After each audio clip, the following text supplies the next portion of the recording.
Kematian Al-Aswad Al-Ansi. Assalamualaikum warahmatullahi wabarakatuh. Kembali lagi di Lais Media.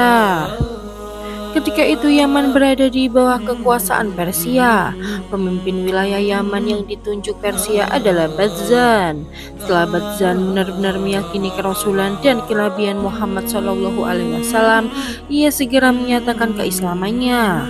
Rasulullah menyerahkan kepemimpinan Yaman sepenuhnya kepada Badzan dan memberikannya wewenang untuk memerangi semua pihak yang melawannya. Badzan menjadi pemimpin di Yaman sampai akhir hayatnya. Setelah Badzan wafat, Rasulullah menyebar para sahabat beliau di Yaman.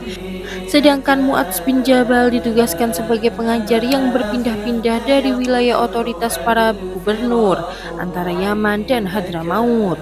Saat Rasulullah jatuh sakit dan akhirnya wafat, merekalah para gubernur beliau di Yaman dan Hadramaut.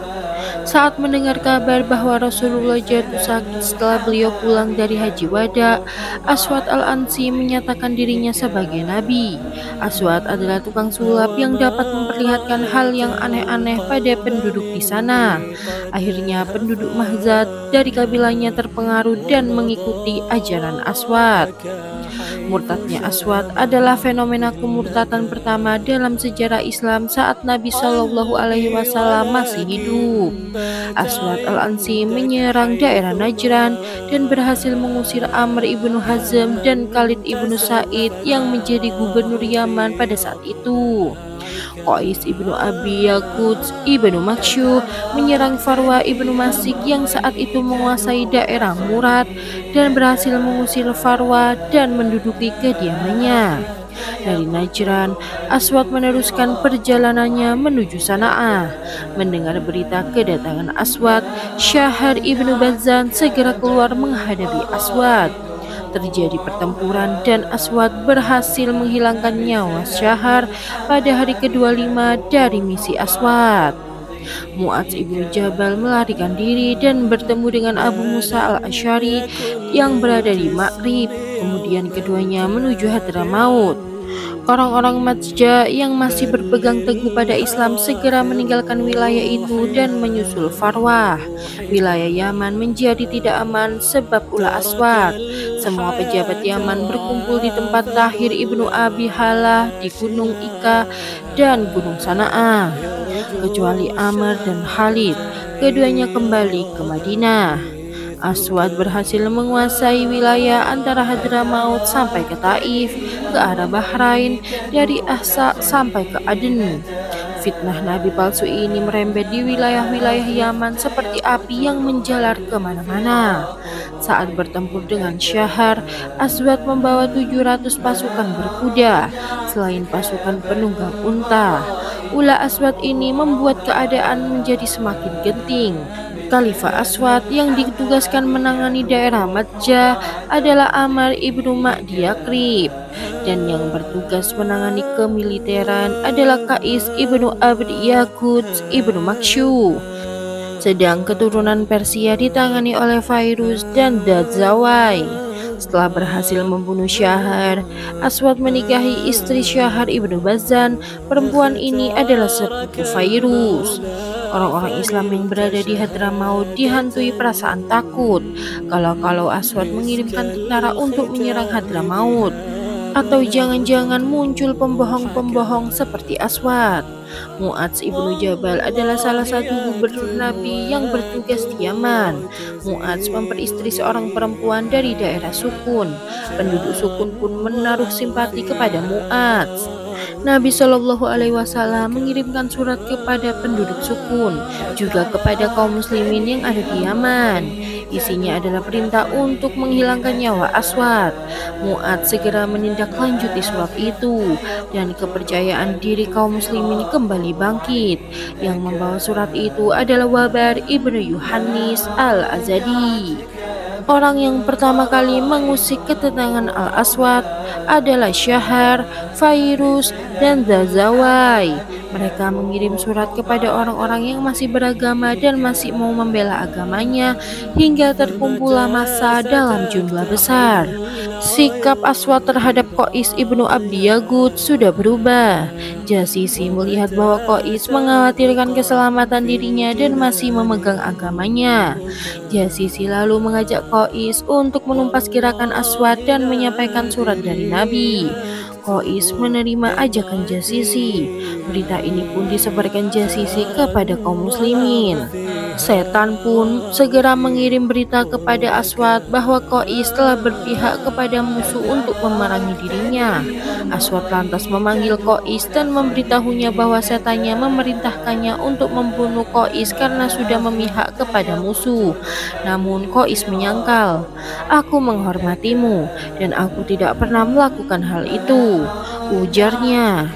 Jasisi menuturkan, Qais kemudian mendatanginya yang sedang bersama Dzadzawai dan Fairuz dan berkata, "Hai Jasisi, hai Dzadzawai, hai Fairuz, berhati-hatilah." Qais kemudian menyampaikan ancaman Aswad. Ketika mereka sedang berbincang-bincang, tiba-tiba datang utusan Aswad dan menakut-nakuti mereka.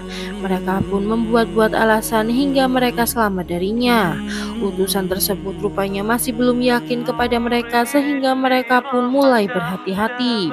"Saat keadaan kami seperti itu," tutur Jasisi, "tiba-tiba datang surat dari Amir ibnu Syahar, Zi Marwan, Zi Qula, dan Zi Zulaim. Isi surat itu adalah kesanggupan mereka untuk membantu kami. Kami segera membalas surat tersebut dan memerintahkan mereka untuk tidak melakukan tindakan apapun sampai kami menyelesaikan rencana kami." Mereka tergerak untuk menumpas gerakan Aswad setelah menerima surat dari Nabi. Nabi juga mengirim surat kepada penduduk Najran dan mereka menyanggupinya. Berita-berita tersebut sampai ke telinga Aswad hingga ia merasa nyawanya terancam. Jasisi datang menemui Azad, perempuan yang dikawini Aswad al-Ansi setelah suaminya yaitu Syahar ibnu Badzan dihilangkan nyawanya.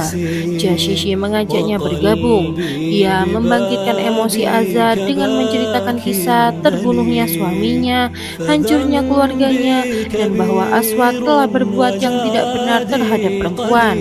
Azad menyanggupi dan berkata, "Demi Allah, Allah tidak menjadikan makhluk yang sangat aku benci melebihi Aswad. Ia tidak menegakkan hak Allah dan terus melakukan perbuatan haram. Beritahu aku rencana kalian. Aku akan menginformasikan pada kalian situasi di dalam." Jasisi lalu menemui Fairuz, Dzadzawai, dan Qais untuk menceritakan hal tersebut. Qais datang menemui Aswad bersama beberapa orang dari Madzah dan Hamdan. Qais tak mungkin membunuhnya di hadapan orang-orang Madzah dan Hamdan itu. Sejurus kemudian Aswad berkata kepada Qais, "Bukankah aku telah memberitahumu sesuatu yang benar dan engkau memberitahuku yang bohong?" Setanku berkata, "Kalau engkau tidak memotong tangan Qais, maka lehermu yang akan dipotong." Qais menjawab, "Itu tidak benar. Bagaimana aku membunuhmu sedang engkau adalah utusan Allah? Perintahkanlah padaku sesuatu yang kamu sukai atau hilangkanlah nyawaku, karena mati sekali lebih ringan daripada mati berulang-ulang." Emosi Aswad mereda. Ia pun meninggalkan Qais. Setelah itu Qais keluar menemui kami. Ia berpesan, "Kerjakan tugas kalian dan jangan berdiam di dekatku." Setelah itu Aswad datang bersama serombongan orang. Kami berdiri menyambut kedatangannya. Saat itu di depan pintu ada 100 sapi dan unta. Aswad menyembelih hewan-hewan itu. "Apakah benar apa yang kami dengar tentang kamu, hai Fairuz?" ujarnya sambil membidikan tombak ke arah Fairuz. "Aku akan menyembelihmu," tambahnya. Fairuz menjawab, "Engkau telah memilih kami sebagai saudara ipar dan telah memuliakan kami dari keturunan Persia yang lain. Kalau kamu bukan nabi, kami tidak akan menjual bagianku dengan sesuatu pun. Bagaimana kami memusuhimu sedang urusan dunia dan akhirat bagi kami telah terkumpul dalam dirimu?" Kemudian Aswad berkata kepada Fairuz, "Bagikanlah ini." Fairuz pun membagikannya, kemudian membuntuti Aswad. Dalam perjalanan pulang, Aswad mendengar orang yang sedang mengumpat Fairuz. Aswad berkata pada orang itu, Besok aku akan membunuhnya dan kawan-kawannya. Ia menoleh, ternyata di belakang ada Virus. Seolah tak mendengar apapun, Virus melaporkan bahwa tugasnya membagikan daging sudah selesai. Aswad pun masuk, kemudian Virus kembali dan menceritakan kepada kami apa yang dialaminya. Kami kirim utusan untuk memanggil Kois. Setelah ia datang, kami berembuk dan sepakat untuk menemui istri Aswad dan minta pendapatnya terkait rencana kami. Virus lalu datang menemui istri Aswad dan menceritakan semuanya. Dia berkata, Aswad bersembunyi dan di istana tidak ada siapa-siapa kecuali para penjaga yang mengelilingi istana. Semua ada penjaganya kecuali ruangan ini. Aswad muncul di ruangan ini dan ini. Bila hari menjelang sore, lubangilah ruang tersebut dan di sana tidak ada penjaga. Seandainya ada pun, perangilah saja, tak apa-apa. Di dalam ruangan tersebut engkau akan menemukan lampu dan senjata. Setelah itu Aswad memergoki Virus saat ia keluar dari ruangannya yang lain. Untuk apa kau masuk ruangan ini? Ujarnya sambil memukul Virus sampai terjatuh. Pukulannya lumayan keras. Istrinya menjerit hingga membuat Aswad mundur. Seandainya istrinya tidak menjerit, pasti Virus sudah kehilangan nyawa. Sepupuku datang untuk menjenguk dan kamu memukulnya, ujar istrinya. Kemudian Aswad meninggalkan mereka. Kemudian Virus menemui teman-temannya dan berkata, "Selamat, aku berhasil lari." Virus lalu menuturkan kepada mereka apa yang telah terjadi. Saat mereka bimbang, datanglah utusan istri Aswad dan berkata, "Lanjutkan rencana kalian." Utusan itu tampaknya ragu, namun akhirnya berhasil diyakinkan. Jashishi pun berkata kepada Virus, "Temui istrinya dan yakinkan ia." Virus pun berangkat. Setelah berbicara dengan istri Aswad, Virus berkata, "Kita akan lubangi dinding kamar rahasianya." Virus akhirnya memasuki kamar dan duduk di dekat istri Aswad, layaknya seorang tamu. Aswad masuk kamar itu dan merasa cemburu. Akhirnya istrinya menceritakan bahwa Virus adalah saudara sesusuannya. Selain sebagai mahramnya, Virus pun disuruh keluar. Memasuki sore hari, Jashishi dan Kois menjalankan rencana mereka dan mengumumkan kepada para pengikut mereka untuk bersiap-siap. Mereka mengirimkan surat kepada kabilah Hamdan dan Himyar. Mereka lalu melubangi kamar Aswad dari luar dan masuk ke dalam. Di sana ada sebuah lampu di bawah mangkuk besar. Mereka pun bertemu Virus. Di antara mereka bertiga, Virus adalah orang yang paling keras. "Apa yang harus kami lakukan menurutmu?" tanya Jashishi kepada Virus. Virus keluar. Sementara itu posisi teman-temannya itu berada di antara dirinya dan para penjaga. Saat Virus berada di dekat pintu, tiba-tiba terdengar suara berisik dari istri Aswad duduk. Ketika Virus sudah berada di dekat pintu kamar, tiba-tiba Aswad muncul dan berkata, "Ada persoalan apa antara aku denganmu, wahai Virus?" Dalam hati Virus terbesit kekhawatiran. Kalau dia gagal, maka dia dan perempuan itu akan mati. Virus segera mengambil tindakan cepat dan meringkus Aswad. Kondisi Aswad saat itu bagaikan seekor unta jinak. Virus memegang kepala Aswad lalu menghilangkan nyawanya. Setelah itu ia menekan leher Aswad. Kedua lututnya ia letakkan di punggung Aswad. Virus lalu berdiri dan bermaksud keluar. Namun istri Aswad menarik bajunya karena menyangka Aswad belum kehilangan nyawa. Virus pun berkata, "Dia sudah mati, sekarang kamu bisa tenang." Virus lalu keluar dan memberitahu Jashishi dan teman-temannya. Mereka lantas masuk.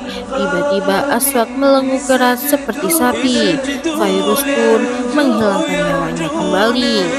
Demi mendengar suara lengungan itu, para penjaga istana berhamburan masuk dan bertanya, "Apa yang terjadi?" Istri Aswad menjawab, "Nabi sedang menerima wahyu." Pasukan penjaga istana pun diam dan kembali ke pos masing-masing. Jashishi melanjutkan, "Aku, Virus, Dazawai, dan Kois lalu bermusyawarah mengenai bagaimana caranya memberitahukan berita kehilangan nyawanya Aswad kepada para pengikut kami. Kami sepakat untuk mengumumkan kejadian tersebut. Ketika fajar terbit, kami meneriakkan kode yang menjadi kesepakatan kelompok kami. Kaum muslimin dan orang-orang kafir sama-sama terkejut dengan kejadian itu. Kami mengumandangkan azan dan aku mengucapkan kalimat syahadat. Aku bersaksi bahwa Muhammad adalah utusan Allah dan bahwa Aswad al-Ansi adalah pembohong. Kami lalu melemparkan jasadnya ke tengah-tengah pengikutnya. Melihat hal itu, penjaga istana dan para pengikut Aswad mengepung dan menyerang kami. Mereka menangkap anak-anak kecil dan menjarah. Kemudian kami sampaikan kepada penduduk Sana'ah untuk menahan mereka. Setelah para pengikut Aswad pergi, mereka kehilangan 70 orang. Setelah itu, mereka mengirim surat pada kami.